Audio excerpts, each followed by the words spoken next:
আসসালামু আলাইকুম। মাথা নষ্ট করে দিবে যে সারটি আপনি গাছে ব্যবহার করলে এমন অসাধারণ ফলন পাবেন যে আপনার নিজের মাথা নষ্ট হয়ে যাবে। জি, গাছে নিয়মিত পটাশ সার ব্যবহার করলে আনার বা ডালিম গাছে এত পরিমাণে ডালিম এবং আনার হবে যে আপনার মন খুশি হয়ে যাবে। আমার গাছের ভিডিওসগুলো যারা দেখেন তারা বলতে পারবেন যে আমি আমার গাছের পরিপূর্ণ যত্নটা কিভাবে নিয়ে থাকি। গাছের মাটিকে ভালো রাখার জন্য জৈব সার দিয়ে থাকি এবং গাছে ফুল ফল আনার জন্য গাছে আমি পটাশ সার ব্যবহার করে থাকি। পটাশ সারের অনেকগুলো গুরুত্বপূর্ণ ভূমিকা আছে।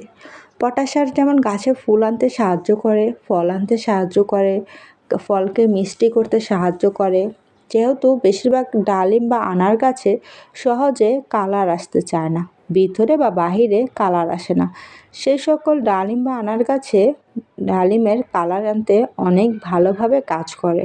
একটু পরে দেখতে পাবেন লাল টুসটুসে একটি ডালিম ধরে আছে। ডালিমটা কিছুদিন আগেই ধরেছিল, এখন বাইরে কালার চলে এসেছে।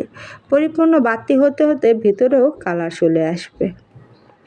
প্রতিটি ডালে এত এত অসংখ্য ফুল ধরে আছে এবং কিছু ছোট ছোট ডালিম ধরে আছে যে মনকে খুশি করে দিচ্ছে। সবুজের মধ্যে লাল লাল, এই যে দেখুন তো, কালার কিন্তু এক সাইডে অলরেডি চলে এসেছে, অন্য সাইডে পরিপূর্ণ কালারটা এখনো আসেনি, তবে কালারটা খুব দ্রুতই চলে আসবে। আর এই পাশের ডালিম গাছে দেখুন মাশাআল্লাহ কত অসাধারণ ছোট ছোট ডালিম ধরেছে। আমি একটি টবের মধ্যে দুটো ডালিম গাছ লাগিয়েছিলাম, দুই ধরনের ডালিম গাছ লাগিয়েছিলাম। একটি হচ্ছে লাল ধরনের ডালিম, আরেকটি হচ্ছে সাদা ডালিম। দুটো ডালিমের মধ্যেই কিন্তু গাছে অনেক ফুল এবং ডালিম দেখা যাচ্ছে। যদি আমি বলি কেজি কেজি ডালিম, তাতেও কিন্তু ভুল হবে না। যেভাবে ডালিম ধরেছে, এই ডালিমগুলো যখন বড় হবে কমপক্ষে অনেক কেজি হবে। একদম যে বেশি হবে তা না, তবে 5 থেকে 7 কেজি ডালিম অনায়াসে কিন্তু গাছে ধরবে।